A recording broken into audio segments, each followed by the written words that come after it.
Hi! Hello అండి. నమస్తే అందరికీ. ఎలా ఉన్నారు మీరందరూ? ముందుగా welcome to my channel Maddivari kitchen. ఈరోజు నేను మీకు ఒక హెల్దీ బ్రేక్‌ఫాస్ట్ ఆర్ లంచ్‌కి చేసుకునే బిసిబెళ్ళబాత్ ఎలా చేయాలో చూపిస్తాను పదండి. ముందుగా ఒక 250 ml గ్లాస్ తీసుకొని అందులో సగం కందిపప్పు తీసుకొని నానబోసుకొని పక్కన పెట్టుకోండి.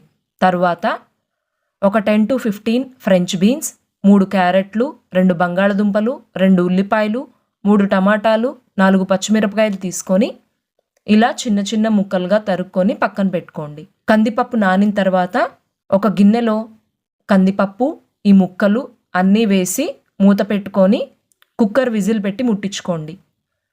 అది విజిల్ వచ్చే లోపల ఇందాక తీసుకున్న 250 ml గ్లాస్తోనే నిండా అటుకులు తీసుకొని ఒక గిన్నెలో కడుక్కొని అటుకులు పిండి పక్కన పెట్టుకోవాలి. ఈ ఒక్క గ్లాస్ అటుకులతోనే ఈజీగా ఒక 6-7గురికి టిఫిన్ అయిపోతుందండి. కొంచెం చింతపండు కూడా చిన్న కప్లో తీసుకొని నానబెట్టుకోండి. దాంతో పాటు ఫైనల్ టచ్ కోసం కొంచెం కొత్తిమీర, తాలింపులో వేసుకోవడానికి ఒక అంగుళం ముక్కంతా అల్లం కూడా తరిగి పక్కన పెట్టుకోండి. కుక్కర్ విజిల్ వచ్చిన తర్వాత ఈ మొత్తాన్ని ఒక పెద్ద గిన్నెలోకి ట్రాన్స్ఫర్ చేసుకోండి.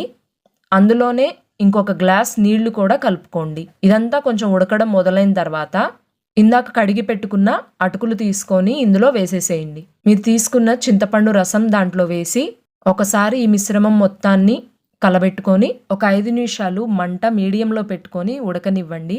అటుకులు మెత్తబడిన తర్వాత కొంచెం పసుపు, రుచికి తగినట్టుగా కళ్ళుప్పు, ఒక అర స్పూన్ కారము, బిసిబెళ్ళబాత్ పౌడర్ ప్యాకెట్ ఇక్కడ చూపిస్తున్నాను చూడండి, అది ఒక 2.5 స్పూన్స్ వేసుకొని ఒకసారి ఈ మిశ్రమం మొత్తాన్ని కలబెట్టుకొని ఒక నిమిషం మొత్తం మగ్గనివ్వండి. చివరిగా కడిగి పెట్టుకున్న కొత్తిమీర వేసుకొని కలుపుకొని గిన్నె పొయ్యి మీద నుంచి పక్కకు దించుకోండి. ఆ తర్వాత బాండీలో ఒక 5 స్పూన్ల నూనె వేసుకొని అందులో కొంచెం పచ్చనపప్పు, జీలకర్ర, తురిమి పెట్టుకున్న అల్లం వేసి పచ్చివాసన పోయేదాకా వేగనిచ్చి ఈ బిసిబెళ్ళబాత్లో వేసి కలిపేసేయండి. ఆ తర్వాత బాండీలో నూనె వేసుకొని అప్పడాలు కాల్చుకొని ప్లేట్లో ఈ బిసిబెళ్ళబాత్ పెట్టుకొని పక్కన అప్పడం పెట్టుకొని తింటే ఉంటుంది చూడండి. అబ్బబ్బబ్బబ్బబ్బ సూపర్! అంతే. ఈ రెసిపీ మీకు నచ్చితే లైక్ చేయండి, షేర్ చేయండి, సబ్స్క్రైబ్ చేయండి. Thank you.